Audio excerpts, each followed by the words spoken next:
In just a few minutes, we're going to read out of Ecclesiastes chapter 2. So you can feel free to open there if you like. And this morning, we're going to talk about work. We'll talk about work. Everybody's favorite word, I'm sure.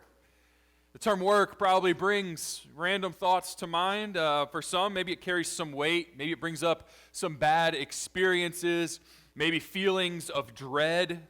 And yet work is a natural thing in this part, in our lives, in this part of our lives. And so some of us may love our job, may love working. Some of us, not so much. Maybe it brings more hurt than it does good. Some people only work for the weekend, right? They're like, oh my goodness, I can't wait for Friday to get here. I'm just trying to make it through in order to get to the weekend so I can live and do what I want and actually enjoy my life for 2 out of 7 days a week. Some people are working for retirement, right? Like, oh my goodness, I've only got 5 more years. I've only got 3 more years. I've only got 1 more year. I don't know. I don't know anybody that does this, but I imagine some do. You know, some of us maybe have vacation countdown timers, like on our phones. There's probably people that do that for retirement, right? Like, this is the number of days I have till I retire. Some people work for that, waiting to see what's going to happen when retirement rolls in. Some of us feel like we make a difference at our job because what we do gets to help people. Some of us maybe work in our job and walk into work and walk out feeling like, man, I didn't feel like I helped anybody today. Some of us maybe feel like we're stuck at a dead-end job. Or maybe that your work is pointless, right? You ever done something that was pointless? You know, hamsters run on wheels. Didn't really get them anywhere. They're in the same spot. Kind of pointless, other than maybe getting a little exercise, right? Something like that is pointless. Anybody in the room that's a parent, you might feel like something you did was pointless when it comes to picking up the toys in your house. Because inevitably you know it's only going to look good for a very short time. And then it's going to return just to the state that it was just in right before you did all that work, right? Feel like, that was just a waste of my time. Like we do things sometimes that are pointless, and sometimes we may feel that our work is that way. But for many in our world, work is life. It's what they do. Everything that they do revolves around their work life. They have no work-life balance. It's just work. I would say that's around us a lot, right? And yet, when someone lives their life that way, that work is their life, they miss out on so much. And they miss out on the joy and the purpose that's found when work is in its rightful place and done with the right perspective. Charles Spurgeon had this to say about work. He said, we've even worked hard, but the question comes to us, what have we worked for? Who has been our master? With what object have we toiled? And Solomon feels much the same way. He's worked, he's labored, he's toiled, and now he wants to know, what for? What does it mean? What's the purpose in all this? And we're going to read about that this morning out of Ecclesiastes. And so if you have your Bibles, we're in Ecclesiastes chapter 2, verses 18 through 26. And so if you're using the Pew Bible, it's on page 519 in those. And we're going to read this here in just a moment. And so if you are able, would you please stand this morning for the reading of God's Word?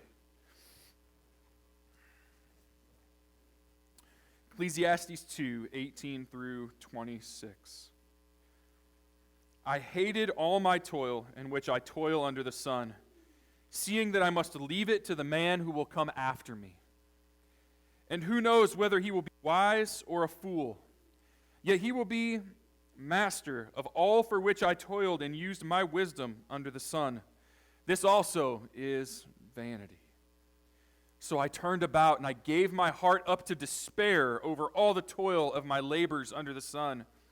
Because sometimes a person who has toiled with wisdom and knowledge and skill must leave everything to be enjoyed by someone who didn't toil for it. This also is vanity and a great evil. What is a man from all the toil and striving of heart with which he toils beneath the sun? For all his days are full of sorrow, and his work is a vexation. Even in the night his heart doesn't rest. This also is vanity. There is nothing better for a person than that he should eat and drink and find enjoyment in his toil. This also I saw is from the hand of God. For apart from him, who can eat or who can have enjoyment? For to the one who pleases him, God has given wisdom and knowledge and joy, but to the sinner, he's given the business of gathering and collecting, only to give to one who pleases God. This also is vanity and a striving after the wind. Thank you. You may be seated. So this morning, as we look at work, titled the message this morning, The Truth About Toil, we're going to look at the reality of it. And the main idea this morning is that joy is found not in the toil itself, but in the giver of the toil. The joy is found not in the toil itself, not in the work itself, but in the giver of that toil and in the giver of that work. That is where we are going to find our joy this morning. And so, to focus only on the fruit is going to leave us sorrowful, and to focus on the giver of that toil and its fruit leaves us joyful and full of gratitude. So that's where our focus needs to be. So in our passage this morning, there's 4 different occasions where the author says that famous line, this is what? Vanity, right? This is vanity. And so we're going to look at those, and those are going to give us 4 realities about our toil that refresh our perspective. It's going to give us 4 realities about our toil that refresh our perspective. And so the first one is the reality of temporary fruit. The reality of temporary fruit. The second is the reality of undeserving beneficiaries. The reality of undeserving beneficiaries. The third is going to be the reality of restless toil. And then the last one that we're going to look at this morning is the reality of joyful toil. And so we're going to look at these realities together this morning. And so the first is the reality of temporary fruit. And we see this in verses 18 and 19 of our passage this morning. It says, I hated all my toil, which I toil under the sun, seeing that I must leave it to the man who will come after me. And who knows whether he will be wise or a fool, yet he will be master of all for which I toiled and used my wisdom under the sun. And this also is vanity.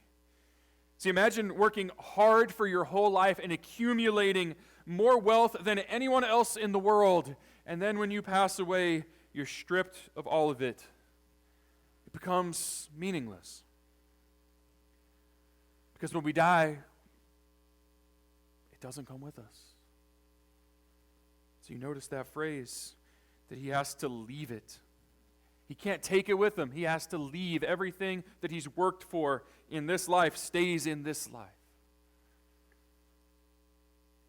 The interesting part of this is that death itself wasn't part of God's original design. So if he doesn't die, then he can enjoy the works of his labor forever. But sin changed that because death was the result of sin. And so Solomon recognizes that the time and the effort that he puts into his work is only for temporary earthly fruit. See, we established several weeks ago that Solomon was the wealthiest man on earth in his day. And so for him to think through this and to think, I have more than anyone else, and I have to leave it behind, it's got to instill some sort of feeling there, doesn't it? It's got to make him maybe a little frustrated. Make him ask questions like, well, then why am I doing this if I can't take it with me? He understands. It doesn't come with him when he dies. And yet there are folks and there are cultures in which they do believe you could take some things with you when you die. In ancient Egypt, they would bury material possessions with the dead, including some of their favorite items or maybe some tools or things like that, because they believed that these things would go with them and that they would need them in the afterlife. And so it would set them up for success in the afterlife. There are cultures that believe that live that way, or that have in the past. And Solomon's like, nope, not at all. All of the material things that I gain are going to be left here. But that also means that everything we need for eternity will already be there. Everything we need for eternity is already going to be there. And so that's the flip side of that coin, right? See, the fruit of our toil here is meant to help sustain us in this life, not to go with us to the next life. There's that visual image, that picture of you've never seen a hearse pull a U-Haul, right? Like that's not the idea. It's not coming with you when you're going to the grave. There's that image. And there's truth to that, right? Because what you earn from your toil, you can't take.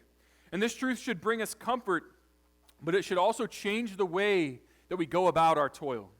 It should change the way we go about it, because in knowing that we can't take anything with us, we must not be overly concerned with how much we store up.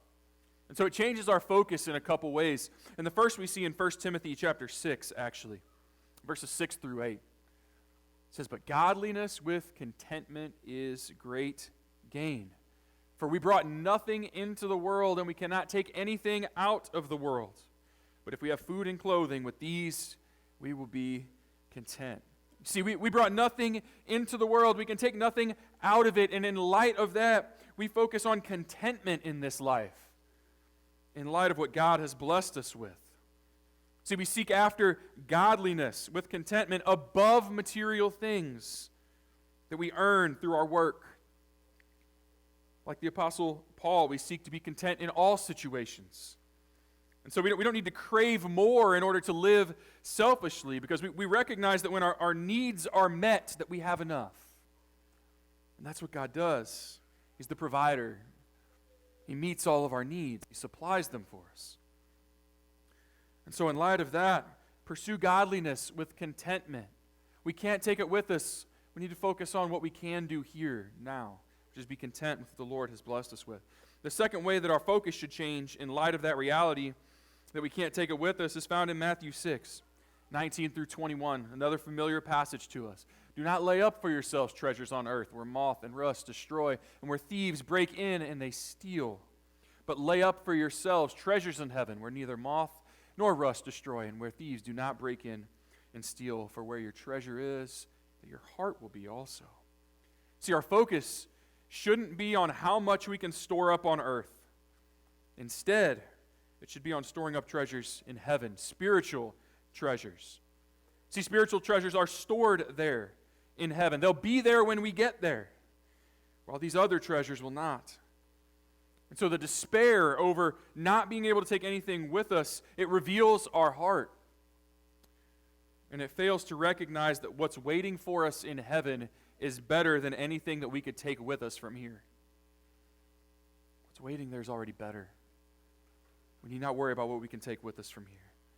And so the reality is that the fruit of this life is very temporary. And that should push us to pursue godliness with contentment and focus on storing up treasures in heaven. And so that's our first reality of work. The things that we earn, the things that we work for, the things that we accumulate don't go any further than our last breath with us.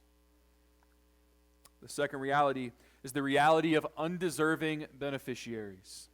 Undeserving beneficiaries. And that's in verses 20 and 21, which also ties in with the previous two verses because he touches on it there as well. "So I turned about and gave my heart up to despair over all the toil of my labors under the sun. Because sometimes a person who's toiled with wisdom and knowledge and skill must leave everything to be enjoyed by someone who did not toil for it. This is vanity and great evil." See, these verses tie in with the first two that we just read, because Solomon is concerned with leaving everything he's worked for to someone who didn't work for it, and someone who could be maybe wise or foolish. That's a real concern, isn't it? It's a real concern. As a matter of fact, statistics say that in 60% of cases, inherited wealth is gone by the second generation. 60% of cases gone by the second generation. Guess what? For Solomon, it was gone by the first generation. Solomon left it to his son. The kingdom split, and God took the kingdom from him. Lost it. Lost it all in one generation. So very valid concern, right? We can't be certain that that's what's on Solomon's mind right here, but 1 Kings 11 tells us that when Solomon was old, God came to him and told him that his kingdom is going to be torn from his son's hands.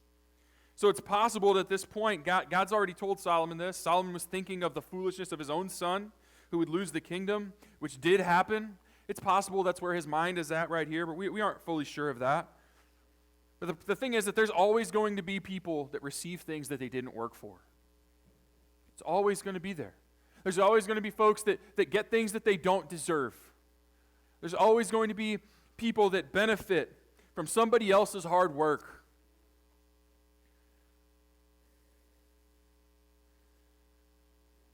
We see this everywhere. In our own country, there's plenty of programs that give out money to people who didn't work for it, right? And some of those are very much out of necessity. Some of those very much meet very real needs. And yet, there's going to be somebody that thinks, well, they didn't do anything to earn that. Which reveals the state of the heart, doesn't it? See, I believe when Solomon says he's leaving everything to someone else, it's talking more like an inheritance. And with an inheritance, most of the time you know the character of the person that's going to receive it. But even if you don't know, even if you know that character, you don't know what they're going to do with it, right? When I pass away, whatever I have will be left to my kids, right? And I'll know the character of my kids. That doesn't mean that they're not going to do something ridiculous with what I leave them. It's very much a possibility. They don't even know what I'm talking about at this age, so I'm not too worried about it. But it's very much a possibility that they may do something ridiculous with it, right? Solomon is full of despair over this. That's what the word that it's used here. He's full of despair. This is causing him great angst, great anxiety because of the fact that, man, I'm working so hard for all of this stuff, and I don't know what's going to happen to it. There's an uncertainty of, this guy might blow it. And that creates in him this anxiousness. But I think we can relate. I think we can, right? So imagine your most prized possession being given to someone when you pass away. All right? Think about that. Whatever your most prized possession is, the thing you have that means the most to you or is worth the most, or however you want to define the most meaningful thing to you, okay? And it's left to somebody when you pass away. All right? For the sake of it, I'm going to give you an example using a vehicle, okay? So let's say, for example, that this possession was an old restored car. That it was a 65 Mustang Shelby GT. All right, that's what that picture is. Beautiful car. We're gonna say that's the possession, just for the sake of this example, okay? You've kept it in pristine condition. You've taken care of it. You've restored everything. It's brand new. You've made sure that it runs like a champion. There isn't a single scratch or scuff mark or dent or anything on the outside. The upholstery, the interior is immaculate. It's beautiful. And you did all of the work on that yourself. Your money, your time, your sweat equity went into taking care of this and making sure that this thing is amazing and in perfect shape. But someone else receives it. And this person that receives it you don't know them. You don't know what they're going to do. They might be wise. They might continue to treat the car the way you did. They might do the upkeep that you did. They might continue to make sure it runs. They might continue to make sure that it looks perfect and beautiful. Or that person may be careless. That car could be wrecked within a number of days and destroyed. Or maybe that person could be lazy and they can just let it sit there and rust. What a waste that would be, right? Everything you worked for could be gone in a heartbeat. There's a lot of uncertainty there. That's likely to stir up some feelings in you and in me. And for Solomon, it caused him great despair because it's just not fair. Oh, we love when things are fair, don't we? We love when things are fair, when people get things that they deserve. And yet, we got to be careful when it comes to that. As a teacher, that was always things that I heard from students. Well, that's not fair. They got to do this. And yet, fairness doesn't mean everybody gets the exact same thing. It's not what fairness means. And so there is some danger in there. And yet, notice what Solomon does. He makes sure to remind us the way that he toiled. Did you catch that?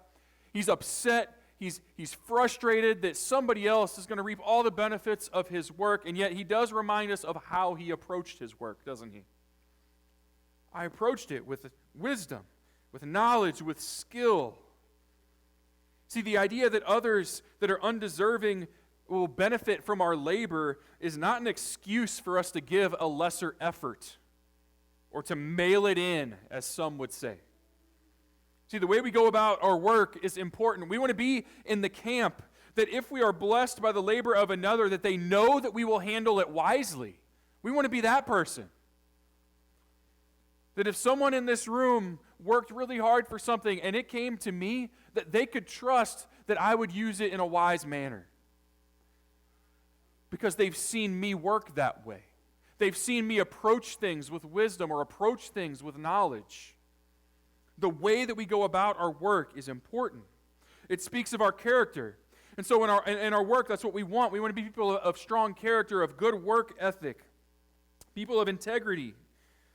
Right? We can't just say, well, since someone else is going to get all of this and I don't get to enjoy it, I'm just going to stop. I'm not going to try that hard. I'm not going to work as hard as I can to make as much, whatever. We're just going to phone it in. See, when I taught at public school, one of my teaching partner one year had decided to leave at the end of the year. And so her mindset essentially became, since I'm leaving anyway, I'm just going to phone it in. And it became very obvious with her class for the last several months of the school year that they weren't learning a whole lot. Because she knew what was coming, that she was done, and she just phoned it in. She stopped trying and giving that effort that she should have been giving. And while that doesn't have to do with leaving things to others, it does have to do with how we're called to work. And Solomon tells us about that, right? So regardless of what happens to our things, we are to work hard. I was offered a full-time ministry position at our previous church while I was teaching in public schools. And I said yes to it in January, but had to wait until the school year ended. And so for 5 months, I had to teach knowing I was leaving. I did the flip side of my friend that taught the other class. I knew what was coming. I knew that I was going to be done. And yet, the mindset wasn't mail it in. The mindset was keep going. The mindset was finish strong. If for no other reason, because the kids deserved it. They deserved to have somebody there giving their all because we expected them to give their all every moment that they were in that classroom. So the way we approach our work is important. But I also want to make another distinction for us this morning, okay? Someone inheriting what you have worked for, even if they didn't work for it, is not the same as selfless giving, okay? No matter when you pass away, everything is going to be left to someone. And so it's not necessarily a voluntary action. It's just the reality of the situation. When you pass away, it's going to be left because you can't take it with you. And yet we are called to be cheerful givers, right? Remember, the early church collected and distributed to help those within the church. And so we should continue to give to help those among us. I would even submit that we should give willingly to others in need outside the church, whether they deserve it in our minds or not, which who makes us the judge of whether someone deserves it, right? Someone may use whatever we give them wisely. They may use it foolishly. When we give to others, they may spend it wisely or foolishly, and yet what's important is your stewardship of what you were given during your life. See, we can't worry about who's going to benefit from the fruit of our labor down the road. What's more important is how did you steward the fruit of that labor during your time here? Because once you're gone, whoever receives it will be responsible for whether they steward it wisely or foolishly. And so we steward it well. We don't waste. See, we can't worry about the worthiness of the recipient. And that seems to be, in large part, what Solomon's calling out here. We can't worry about if the person is worthy. See, you aren't responsible for the way someone else stewards the fruit of your labor. And while it might seem unfair that someone receives something they didn't toil for, let me just remind you that as Christians, we benefit from the fruit of the labor of another. Jesus is the first fruit of the resurrection. Meaning, in order for us to have a life, he had to be resurrected. In order to be resurrected, Jesus had to die a painful death. We benefit from a situation that was quite unfair to the one who gave the toil. Jesus toiled on the cross even though he did no wrong. It was unfair. Please don't talk about fair. It wasn't fair for him to be the one on the cross. The way that we like to use the word fair. But we benefit. We reap those benefits. A bunch of undeserving people like you and like me. So as we see that there's this uncertain nature to the recipients of our work, and maybe it's undeserving, may we be reminded that we are undeserving recipients ourselves, and maybe we can find comfort in that very thing. We find ourselves in the same boat. And then we arrive at verses 22 and 23 in our passage, and this brings us to our third idea, the reality of restless toil. The reality of restless toil. Verse 22 and 23, what has a man from all the toil and striving with which he toils beneath the sun? So here we get him asking these questions. For all his days are full of sorrow. His work is a vexation. Even in the night his heart doesn't rest. This also is vanity. And so he starts off with a question, what do we receive from this toil? And then he answers it by saying, a whole lot of difficulty. That's his answer to his own question. What do we receive from all of this work? A whole lot of heartache, a whole lot of pain, a whole lot of sweat, a whole lot of all these things. Is basically his response to his own question, right? He hits this one on the nose, doesn't he? Work is hard. Work can be annoying. It can be frustrating. It can drain us of our energy.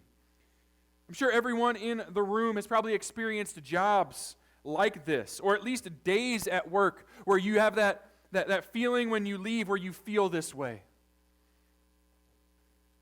See, church, this isn't what was intended with toil from the beginning. This is the result of the fall. In Genesis 3, we read about the fallout from the fall. Let's look at what it says about Adam's work or toil in Genesis 3, 17 through 19. It says, and to Adam he said, because you have listened to the voice of your wife, have eaten of the tree which I commanded you, you shall not eat of it. Cursed is the ground because of you. In pain you shall eat of it all the days of your life. Thorns and thistles it'll bring forth for you, and you'll eat the plants of the field. By the sweat of your face you'll eat bread, till you return to the ground, for out of it you were taken. For you are dust, and to dust you shall return. See, just one chapter before in Genesis 2, God puts man in the garden in order to work it and to take care of it. He was to take care of the things that grow in the ground amongst the other things. And so we read here in chapter 3, the result of the fall is that work is going to be painful. Work itself is going to be more difficult than it was intended to be. He's going to have to navigate thorns and thistles. There's going to be things there that are going to cause problems. There are going to be things he's going to have to navigate around in his work. And his work is going to be strenuous. This is the result of the fall, not the intent from the beginning. See, oftentimes our work and our toil lead us to feelings of sorrow or frustration. Our toil can even consume us, which is what I believe Solomon's getting at here. That work can be so difficult, it can be so sorrowful that it consumes us. It can consume our time, our hearts, our energy, our minds. And this can look a few different ways, right? Our toil, our work can consume our time. We can become what people would call a workaholic, right? In reality, what this means is that someone is addicted to work. Physically, all you do is work. You come home to sleep for a bit, and that's it. You work in order to make money, in order to buy more things, and yet the addiction hits, and you never have enough, so you keep pushing. Church, if work becomes our master, we become blind to the blessings and the joy that God has for us in our work. So our toil can consume our time, and when it does, that means we miss out. You miss out on time with your family. You miss out on time that you could spend with the Lord. You miss out on all sorts of other things when it consumes your time. But our toil can also consume our minds, right? Our passage says that even in the night, his heart doesn't rest. Does work ever cause you to be restless in your sleep? Does that ever happen to anyone in the room? I would submit it probably has at some point. Maybe it still does. That it keeps us from sleeping. It's possible to not be physically working and to be physically at home with your family, but mentally be absent and still focused on work. It's possible. It's possible to be in the same room with your spouse and not even pay attention to them because you're so focused on work in your mind. And it consumes it. And it consumes it. See, our work and our toil can consume our thoughts, and those thoughts then can provide anxiety and worry, and it keeps us from getting the rest that we need. It's a restless toil. It's a restless toil. So we can allow work to be all-consuming. Our lives can revolve around it, but when they do, other areas of our lives suffer, particularly relationships. And we'll see, like Solomon, that being consumed by work is vanity. See, the reality is that we were created to work, but it was intended to bring joy, and sin changed that. So now we experience a difficulty in work that was not God's intended purpose for it. So don't be overwhelmed or become addicted to work. That was not the intent from the beginning. And we arrive at the last 3 verses, and we see one last reality, the reality of joyful toil. The reality of joyful toil, verses 24 to 26.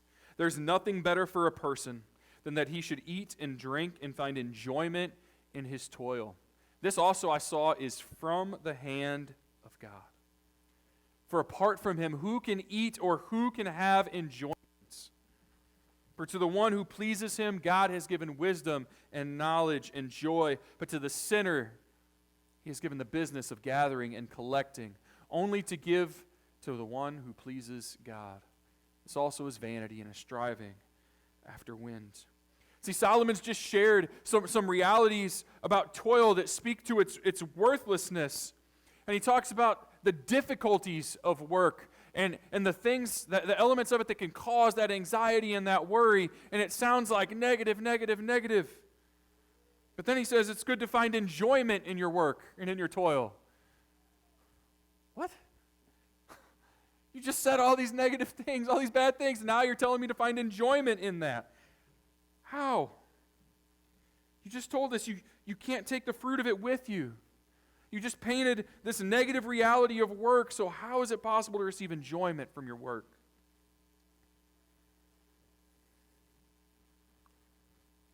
What he's saying is not necessarily that if you hate your job, you should stay there. That's not what he's saying.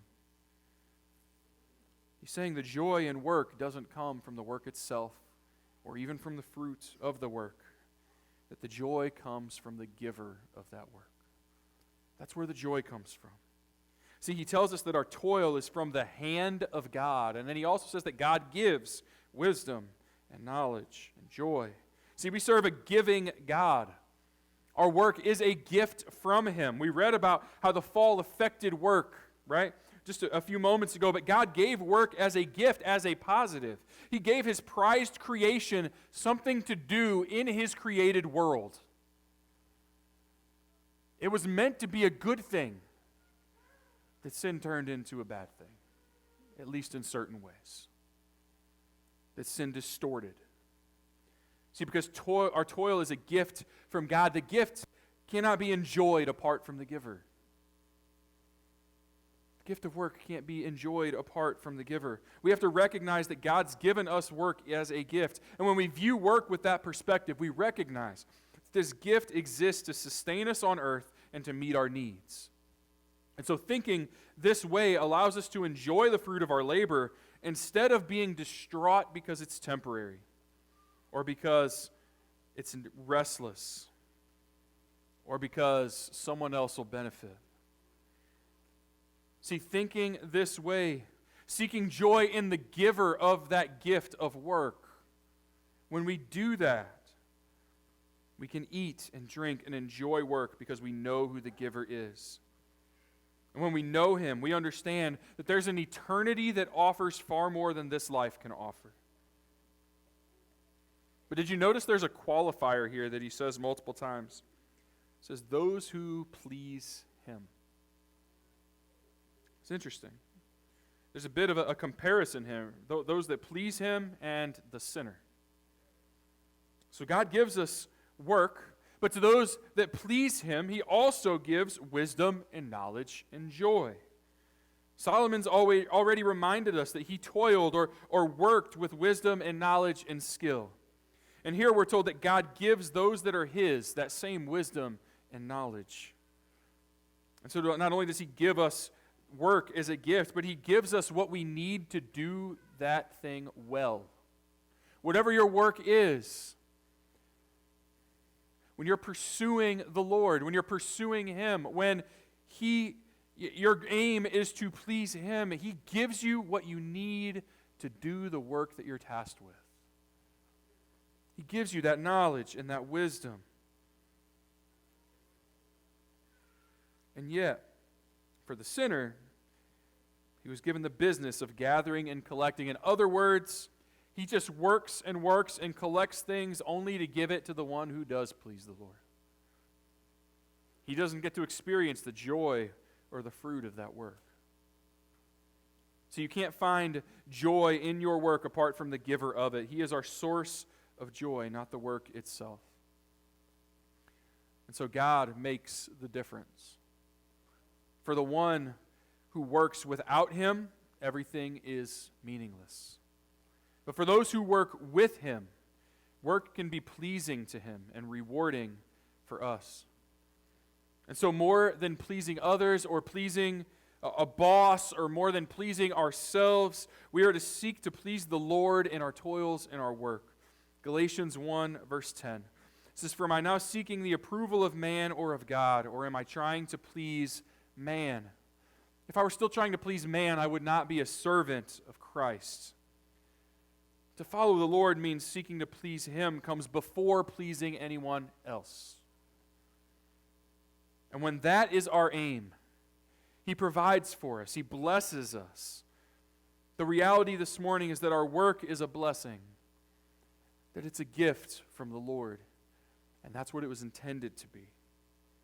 And because of that, we can experience joy and contentment in our work during this life, no matter how difficult it is, because I'm not putting all my eggs in my work basket to find the joy that my heart so desperately desires.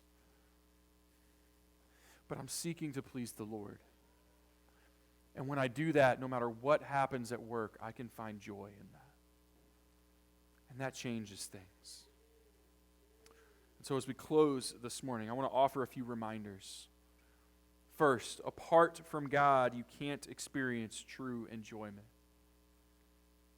And so when God created us, he desired for us to enjoy his creation.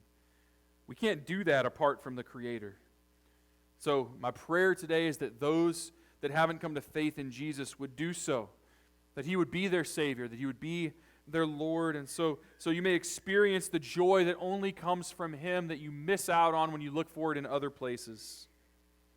But I also want to challenge us that when work is difficult, and it is, and it will continue to be, don't put your trust in your work or the fruits of your work, because those things will simply leave you wanting more in a way that will never be fulfilled.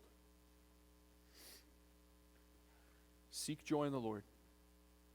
As you work, shy away from being jealous of the undeserving, because you also are undeserving of grace and of the cross, and yet you still reap the benefits. And so may you see the grace of God in your toil, in your work. May you see a perspective on work that's different than it was before, because you've recognized that the Lord has given it to us as a gift, and that in him we find our joy, not in our labors and our toils. Let's pray.